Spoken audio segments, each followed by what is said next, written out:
తెలుసుకోవాలని చెప్పి ఒక పెద్ద ఎత్తున ఆలోచన చేసి ఆ విధంగా అమలు చేయడం జరిగింది. యూపీ ప్రభుత్వం యోగి ఆదిత్యనాథ్ గారు ఇంకొక ముందుకెళ్ళి కేవలం రాజ్యాంగం కాదు, రాజ్యాంగంతో పాటు డాక్టర్ బిఆర్ అంబేద్కర్ గారి వర్ధంతి జయంతి 2 రోజులు కూడా మనం సెలవు ప్రకటించకూడదు. తప్పనిసరిగా పాఠశాలకి అలాగే కార్యాలయానికి వెళ్ళాలి. అక్కడ కేవలం అంబేద్కర్ గారి గురించి అధ్యయనం చేయాలి.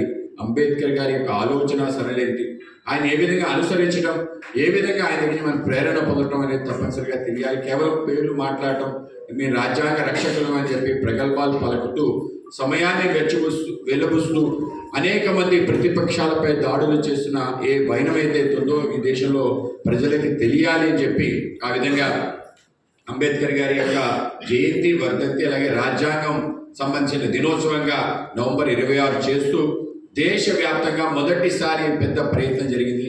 అది కూడా ఎన్డీఏ ప్రభుత్వం వచ్చిన తర్వాత 2014 తర్వాత గమనించాలి. ముఖ్యంగా కాంగ్రెస్ పార్టీ అంబేద్కర్ గారిని ఏ విధంగా అవమానించింది, ఏ విధంగా ఆయన చేతిలో లేకుండా తుడిచిపెట్టే ఒక ప్రయత్నం అయితే చేసింది.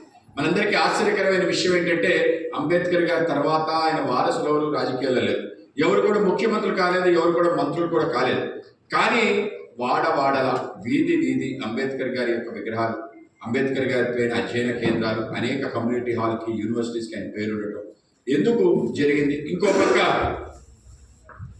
జవహర్లాల్ నెహ్రూ ఈ దేశాన్ని సుమారు 16 సంవత్సరాలు పరిపాలించాడు. ఆయన తర్వాత తన కూతురు, తన మనవడు, తర్వాత ముని మనవడు అంటే డిఫాక్టోగా ప్రభుత్వాన్ని